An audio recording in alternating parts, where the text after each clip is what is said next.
Well, hey, everybody. Good morning, good afternoon, good evening, wherever you are in the world. I'm so happy to be joined by Dr. Liz Fernandez. You know she's a vet because of her necklace. I love that necklace. Thank you. Let's Yeah, it's start. my Let's logo, start. Wisdom Paws logo. So Oh, that's your Wisdom Paws logo. Look at that. Oh, I need a Gussy's Gut logo necklace. Then I'd really be I'd be promoting way better than I do. I don't think I do it enough. Well, welcome, Dr. Fernandez. This is really great to meet you. call me Liz. Liz, hi, call me Rob. So I want to dive right into your 2016 book, which was, it was all about dealing with end of life, and you're very professionally trained, competent in this area. You went to hospice and palliative care by IAAHPC. Can you tell us a little bit about what that training's like? It's a certificate training for veterinarians through the International Association of Animal Hospice and Palliative Care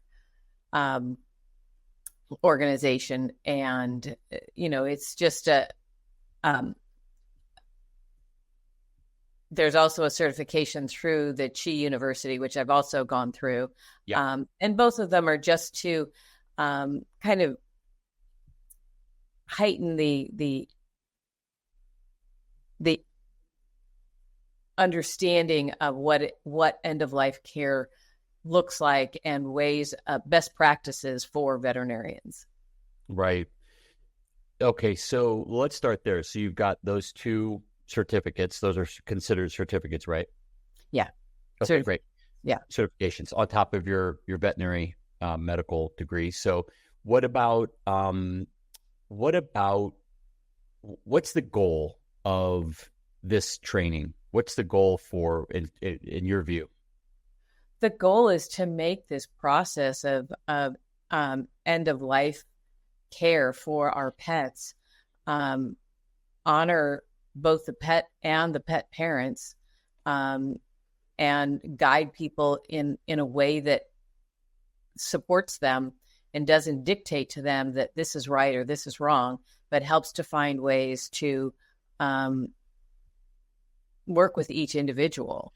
So that's the point of it. And my practice is all house call. I also am certified in acupuncture, so my practice is both doing Chinese medicine, acupuncture, as well as end of life care. So yeah. And the book came out of my experiences with my clients over time. And since I get to know these clients and their pets very well, and most of them are geriatric to start with, and I'm seeing them either once a month or once every couple of weeks, or even sometimes once a week or more. And as they're getting closer to that point where life is, and the quality of life is not there, we've had multiple discussions about that and ways of approaching it. And what I found was that I was telling some of the same stories over and over that were helpful for some of my clients, and I would tell them to others, and realize that when I would share my perspectives on this whole journey, they would have this aha about, and this relaxation in their entire body about meeting it, and if looking, the perspectives that I'm giving them are such that, oh, okay, I can do this.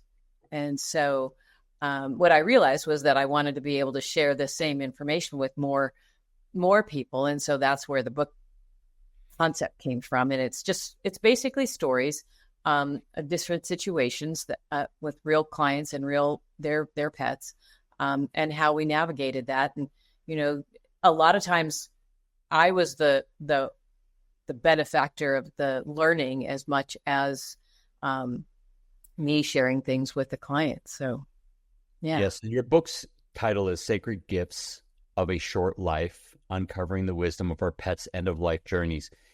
That's one of the best titles I've ever heard for a book. I mean, just for what this book is, it's a beautiful title. And so what are the sacred gifts?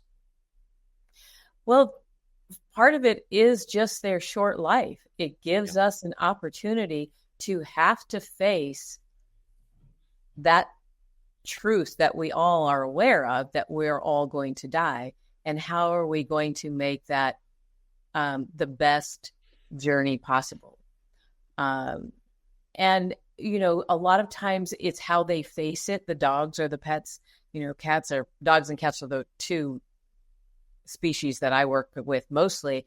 But, you know, some of them are just so incredibly vital until the very end, you know, and they just do what they can. They're very willing to, you know, sometimes they can't move around as much, but they are not unhappy about that. Now, I'm not saying all of them. Some of them really are very unhappy, and we have to respect that too. But some of them are just like, okay, we can do something different.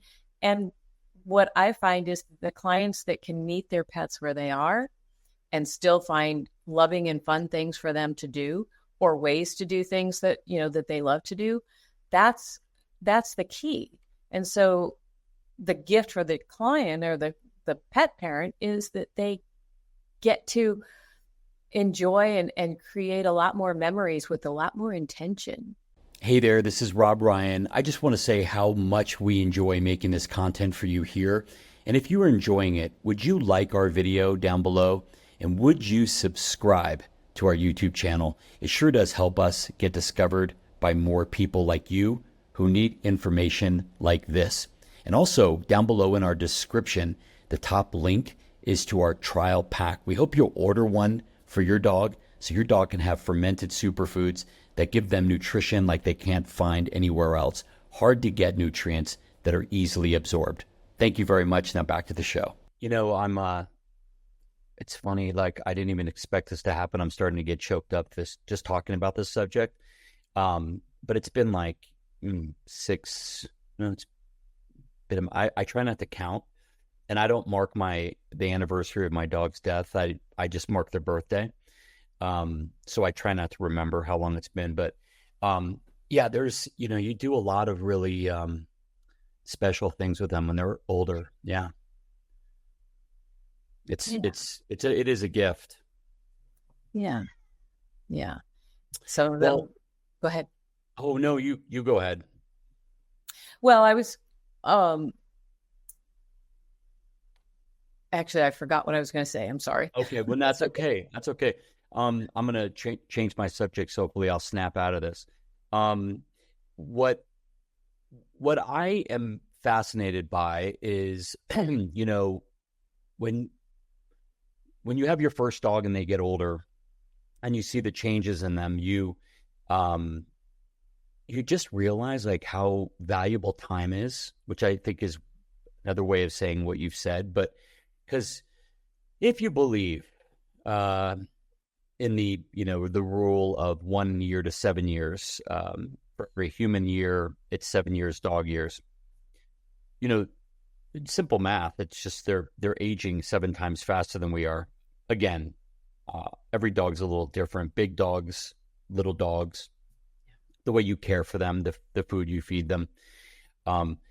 But it's just such a interesting opportunity to be more present and, you know, be with your dogs, listen to them, you know, get in their space, have fun with them. Because, you know, I mean, obviously none of us are given any guarantee of time. You could lose any one of your loved ones at any time, you know, get hit by a bus or something. But the dog thing, you just know it, or the cat thing, you know, when it generally is going to happen. So I just think that's a really great gift, just off the top. Yeah. Yeah, I agree. So what are some of the lessons that your clients have, like in the book? Let's give us a couple of your maybe top stories that you can share with us. Sure. So one that I actually really love is I was with a client, and the punchline is, can I let this be enough? And how that came to me was a client was finally ready to to euthanize their German Shepherd who had degenerative myelopathy, couldn't get up. It was the wife's dog prior to their marriage, but he was doing a lot of the literally heavy lifting of this dog and keeping him going. And they had called me out a couple of times and then backed off and said, no, we're not quite ready. So at this point, the wife calls me. She's completely ready. I get out there. It's been a gorgeous day. The whole family has spent the entire day with the dog, and he's had an amazing day. They both work. They have 2 little kids, and grandma lives with them, so they've got some people, somebody to help with the childcare. But it's a lot, okay. And so when I get out there, the husband was now kind of rethinking and questioning whether this was the right decision. And he said he just has had such a great day. I hate to do this now. And I said, I know. And everybody had a chance to spend the entire day with them. And you know that that's not something that you can do every day. Yeah. So I said to him, and it just kind of popped out of my head and out of my mouth. And I said, can you just let this be enough? And it kind of hit him. And then he said, yeah. Because, the days before were incredibly struggling, right? And he knew that the days forward were going to be more likely like the previous days than like this one, which was so beautifully orchestrated just for the dog to have that last day be that special and precious. And I've actually found that is one of the gifts that I wound up getting a lot out of, because I ask myself that question often. Can I let this be enough, regardless of what it is? And, sometimes the answer is actually no. And then there's something else that needs to be done. But especially when it comes to, is it time? And asking yourself, can I let this be enough? It's a very powerful question. Yeah. This might have to be one of the shortest interviews I do. I don't know how long I can do it. I didn't expect that. I was excited to talk about this topic, but I need to, I don't know what I need to. Well, so let me share something else that I share with everyone. And that is that, tears and crying is just the way love is showing up. Yeah. That's all it is. And it's okay. And this is a very emotionally charged topic. Yeah. And, because of that, sometimes tears just flow, and that's okay, because I think we can use those things, tears. Yeah. So. Yeah. I gotta remember to breathe too. Deep breath. Yeah. So how do you know when it's a dog or a cat is telling you it's time to go? Well, I can tell you from my own experiences. I had a cat a few years ago, probably 10 years ago now. My gosh, time flies. And he was telling me he wasn't eating, really, barely eating. And there were some things that I was confused as to what exactly was going on. So I didn't really know if there was something that I could do for him or not. And so I had to kind of make him go through a couple of tests so that I satisfied myself. And they weren't, what was basically an ultrasound. It was done incredibly quickly and answered the question. And at that point, I knew that he was just his whole demeanor he was just hiding and not coming out and that sort of thing. Yeah. And very reticent about being, engaging at all. Yeah. With my dog, who I euthanized about 3 years ago, she was 18, and I asked myself, kind of asking her, do you still want to be here? Mm-hmm. Or do you want to be here? And the answer that I heard that just came through me was, I don't care. Right. And I realized as I never have heard anybody say that about, if they've asked their animal anything. And I never expected to hear that, but it was so perfectly her. Yeah. I knew that was the truth. Yeah. And it was getting harder for her. She was still eating. She was a Labrador, and she had a great last day eating everything that I could, all of her special foods. But she was, she didn't like to struggle, and it was becoming more of a struggle. She was happy if I was right there by her side petting her. She was happy if she was sleeping. She was happy if she was eating. But if those things weren't there, then she was agitated and not happy. And, that becomes kind of impossible because I can't be there 24/7 right there petting her. Yeah. And she really nothing else was of much interest other than eating and sleeping. So, wow. So I orchestrated a euthanasia on a day that worked. And like I said, she had for the last year had gone from a dog that could eat anything and loved to eat anything to not being able to eat much of anything. And so I gave her everything that she hadn't been able to have in the last year, and she had a great time.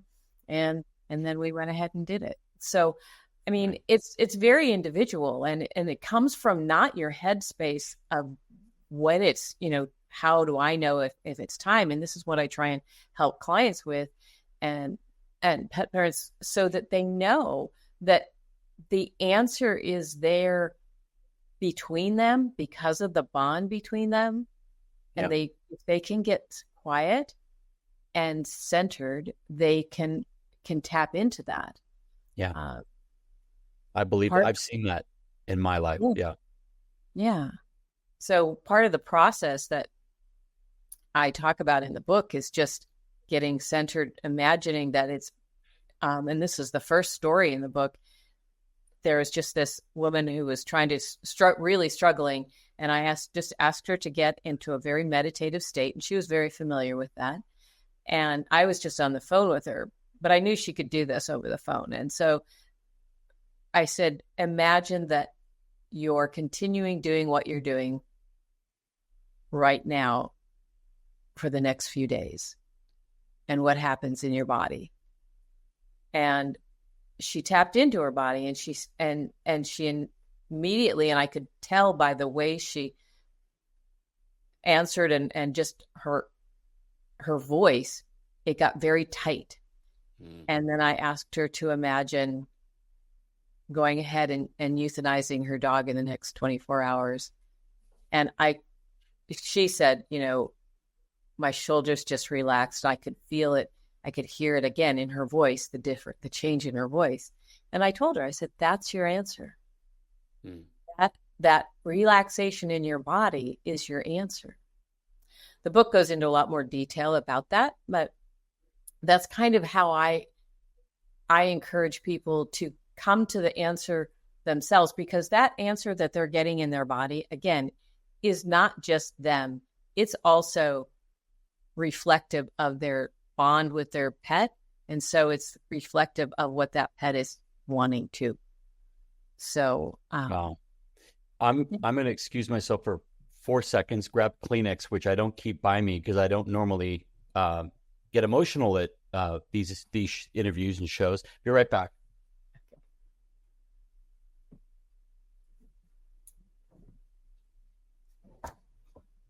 All right. I just grabbed something to entertain my cat with too, because You have a cat and a bird? I have a cat. All you've heard is the cat. Really? Yeah. She sounds like a bird. Yeah, she's going to be 15 on Sunday. Oh, that's amazing. Yeah, she acts like she's 10 or 5. So you've come out with the book, but you also have a course. And you this is for anybody, but you really want to give the course to veterinarians. So tell us why. Well, the reason that I'm recommending it through veterinarians is because we all come into the situation where clients are talking to us about the angst they have about upcoming end of life issues with their pets. And we don't really have anything to offer them. And with this program, it is just that. It's a way to help people move through this. The challenge is that most clients, most pet parents, most people do not really want to address this whole situation ahead of time. They don't want to think about it because they can't imagine it happening, and yet they know it's going to happen. And, my thinking is it's kind of like preparing for a hurricane. If you know that the hurricane's coming and you have prepared for it, dealing with that is going to be much easier than if you have to react and have no clue about what you should have done or could have done. And so you're much more stressed, and it's a much more devastating experience. Yeah. So what I have found is that people are willing to listen to their veterinarian and take their advice and actually engage with this. And this is true for the book too. I have a colleague who still will give out the book for the same reason, and the clients will read it, as opposed to, again, not wanting to engage because it's just a topic that leaves people just almost instantaneously emotionally dysregulated. So it's neither the book nor the workshop, this online video workshop, are morose. They're very, I would say, uplifting and just helpful, just insightful and offering perspectives that actually make it easier, and the people that have gone through these, that's what they say. I now feel much better prepared to deal with this. I don't want it to happen, but when it does, I have, a wider and more space to be able to hold it and to be able to deal with it well. Yeah. I mean, there's not one single highly emotional or, devastating event that you want to wing. You don't want to wing it. You want to go in with intention. And even if it's a little bit of intention, because it's in those states, it's the worst time to make decisions. I mean, most people have been at funerals or have heard of people who have planned their funerals in advance, and they're beautifully, glorious. They're wonderful. And then there's other ones that are they feel just like such an afterthought. And I feel like, for anybody who's a loved one, and sometimes that happens. I have a friend right now going through that. It's just, you're just doing it on the fly. But, it's a great gift to give your dog some thought out, some thought to what you're going to, do at the end, how you want to do it, home or at a vet's office or whatever the case may be. Start there. Yeah. Yeah. And this is even before that. It's just, especially in trying to make that decision of when is the appropriate time, if there's an appropriate time. And that is a moving target. And there is this necessity of being in the area of the unknown, not knowing what's going to happen next. So not knowing exactly what you're going to be faced with, and yet being in a position that you feel like you do have choices, and how to make those choices from a place deep within yourself and trust that. Yeah. So, and again, if we have a very traumatized history and experiences around death, that is going to emotionally trigger us in regards to any death, especially one that's so deeply tied to us. One that we're really, really close to, at the death of someone that you're very close to, that you live with. And so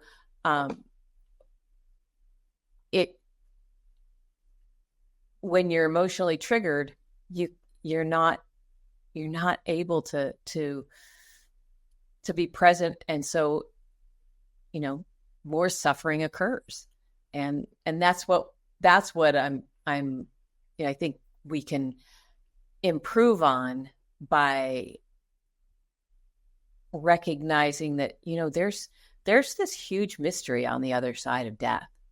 There's just an infinite, it's just infinity, and we don't know what that is. If someone has a personal belief, that's wonderful, and is helpful, and yet there are many that don't, and even if we do have, it's still, there's still a lot of unknown about it. Mm-hmm. But I think everyone has probably had some sort of an experience where there's some sort of knowingness from the other side. Yeah. Liz, tell me how you feel about like your lab that just passed. Like what comforts you? What do you tell yourself when, that last day comes and then that moment comes? Well, for me, I think I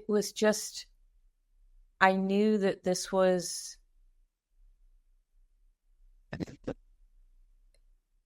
I gave her, I got her as an adoption at 6 when she was 6.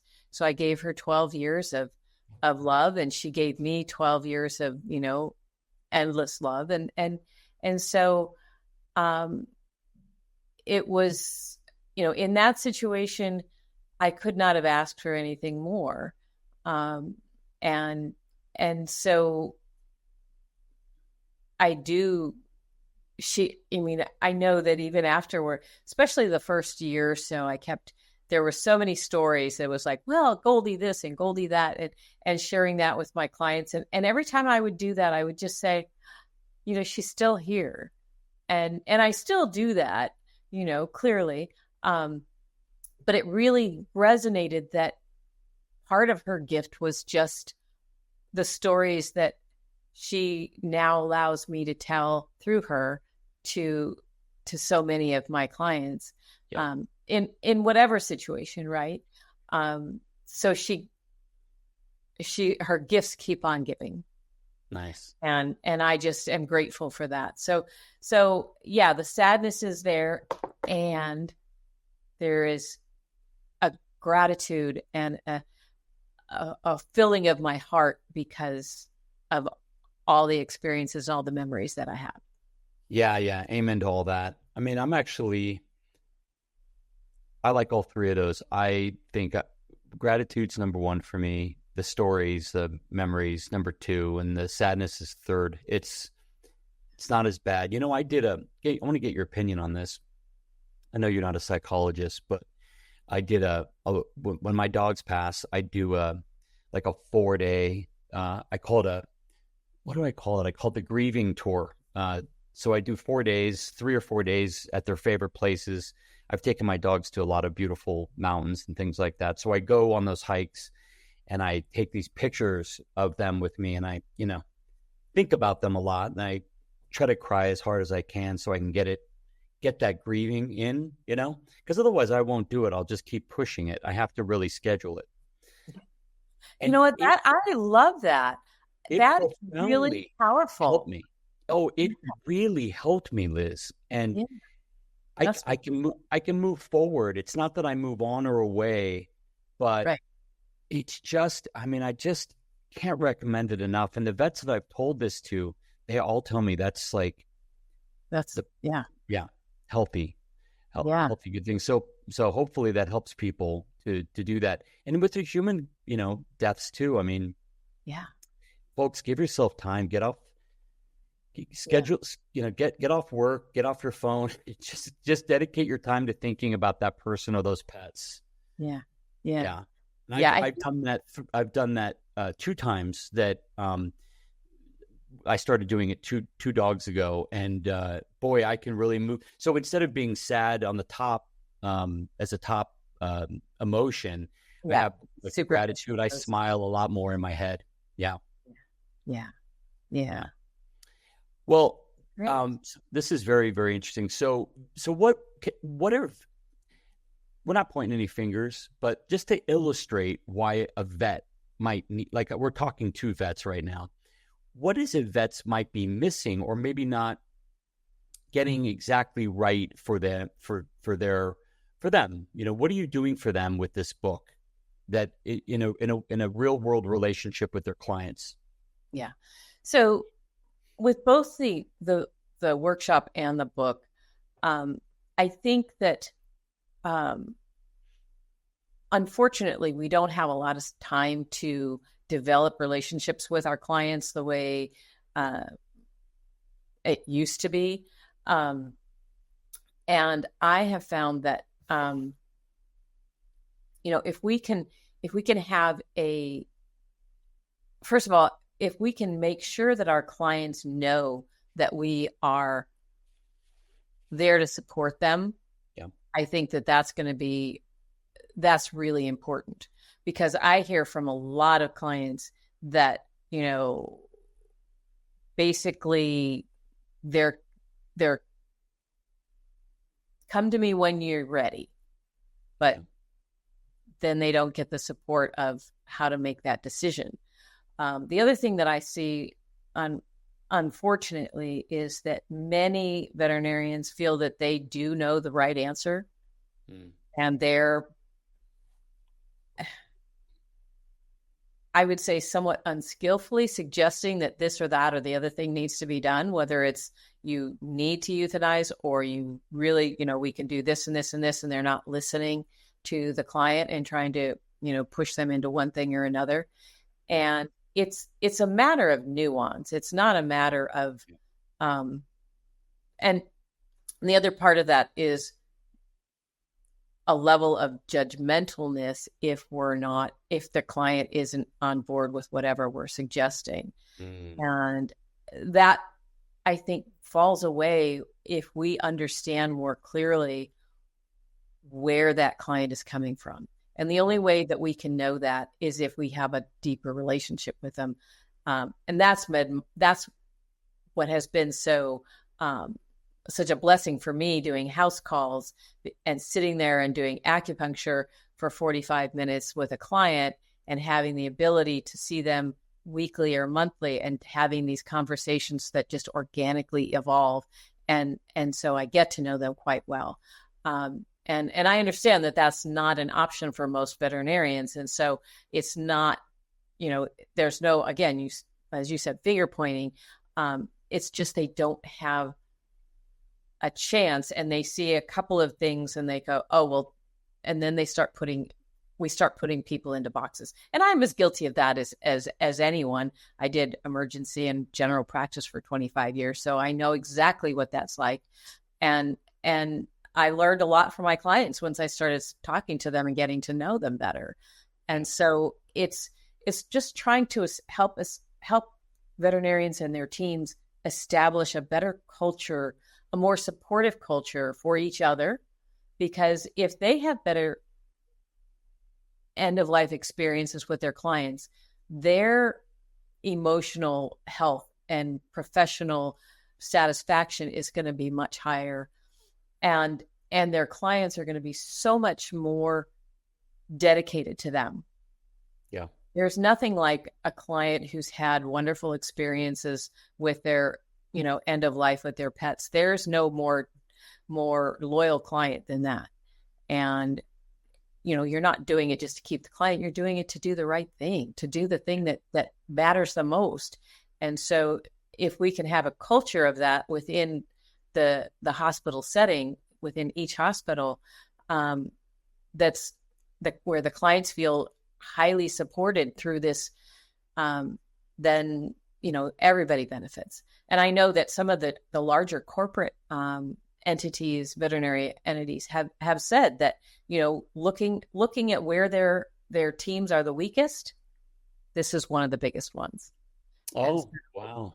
Yeah. So they know that, with wellness things and vaccines and, communications in other areas, everybody's doing really well. But when it comes to this, even internally, they know that. And I know that just from speaking with lots of clients and pet parents, they agree. So, well, it's got to be hard because the vet that we're talking about in this particular instance, they're going, well, look, I've been in practice this long. I'm professionally educated. I know when I think it's time for an animal to be let go, to be put down, whatever the term is these days, euthanized. And the other thing I think is they don't really have nobody's trained as a vet to relate to all different types of personalities. you have to really navigate like this personal, deep relationship with this animal. All of the stuff that you said, trauma from, being maybe a young kid. And I know plenty of people who have, seen crazy things with death and, and they're heavily affected. It's got to be just a minefield to navigate, but I'm sure it's not, it's not impossible. You just, you give suggestions and space. Right. And try and stay present. And again, if we have a good relationship with death, then we have more space to recognize when somebody is struggling, and, we can stay much more calm. If we have an agenda or are also triggered by this, then it's going to be hard for us, and so we as veterinarians really are, I think it's important that we do the internal work that we need to do to be able to help our clients. And you're right. We don't get that education in vet school. And unless we do the work on our own, we don't, we're not getting that education and that experience. Yeah. Yeah. I think that, everybody, again, every client's different, but I remember the times I, put my dog, you gave them euthanasia. Surprisingly, and I'm not this way normally, surprisingly, I found a lot of comfort. I just went around and hugged everybody that was working in the vet clinic. I asked them for it. And again, that's not my normal default, but it absolutely was in the moment, and I went with it. And I feel like that is probably, some people may not feel brave enough to ask for that, but I just feel like that would be also a really good thing to be open to. If you, how do you see if a client wants that, or maybe suggest it?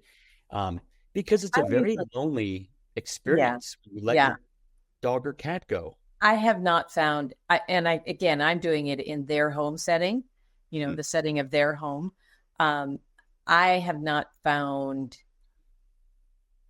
I rarely find that that the people there are not open to being, to that, expression, having a hug. Most of the time they are very grateful and very open and very willing. I think there have been occasions, and a lot of times what I'll do is I'll just put a hand on their shoulder, or something of that nature. So it's just reading body language. But if we're open, if we're the ones that are doing it, and we're open to, and you can always, sometimes I do ask, I say, can I give you a hug, or do you want a hug? And they go, oh, yes. And so even some that I'm not even really sure that would be the case. And they're usually very open to it. Yeah. I mean, it was almost, I'm just thinking back to the times. It's almost like, it's not even like I don't remember even crying when I was hugging everybody. I was actually like relieved, and I was happy I'd made the decision because it was the right decision, and I was thanking them for what they did. And so it was a bunch of other stuff. It wasn't what you just think of when like I need a hug to comfort me. It wasn't really that. It just felt that closeness was there, that intimacy was there, because this is a very intimate procedure. It really is. Oh yeah. Yeah. So I want to circle back to what you said about it being the right decision, and it was the right decision. I also want to clarify that is a subjective, not an objective decision. And so I'm always really, because I tell people there isn't a right and wrong decision. There's only the right decision for you in the moment. Amen. And that, I think, sometimes it needs to be repeated several times, but when they really start to hear that and to move from that space, then it's like, oh, I have to do what feels right, as opposed to, what somebody else is suggesting for all these, what seem to be logical reasons. So, yeah, very, very, very true. Have we made any advancement in the ways we euthanize dogs and cats? In other words, like the quality of, I know that generally speaking, they sedate and then they euthanize, but then, there's other ways you've got like different ways to sedate. Is there any like platinum standard of like the most, if I wanted the best way for me to euthanize my dog, how would I do it? Yeah. So there isn't one best, because it's circumstance, right? I mean, what's best for a tiny little Chihuahua that you can barely find a vein, and a large Great Dane or something like that are going to be two different things, potentially. And also, we have to consider, in terms of the medications, what medications are available, the cost of those medications, and that sort of thing. What there is AVMA guidelines, and that are basically kind of acceptable standards. And the AVMA actually has these guidelines for almost every species, including fish and cockroaches. Because there are people that do, some sorts of studies or whatever on things like fish and cockroaches. So there are acceptable and methods for every species. So and there is a training that's called CAETA, and I don't know, CAETA, that teaches veterinarians, mostly small animal, but it teaches them procedures and policies, and in terms of just the actual mechanics of euthanasia. So that's out there. So, I mean, again, there's always the potential for things not going the way we plan them. And sometimes there's nothing you're no way to avoid that. But it can be navigated, and it's not the norm. I mean, most of the time things go pretty smoothly, and so, but there's not like a gold standard that you should be looking for and finding out if your vet uses this and this and does this and this. I think the sedation is now pretty standard. And in most cases, I wouldn't consider not doing that. But I've been in situations where the animal is distressed enough, and it just makes sense to forego that just to try and get them out of that distress. And gotcha.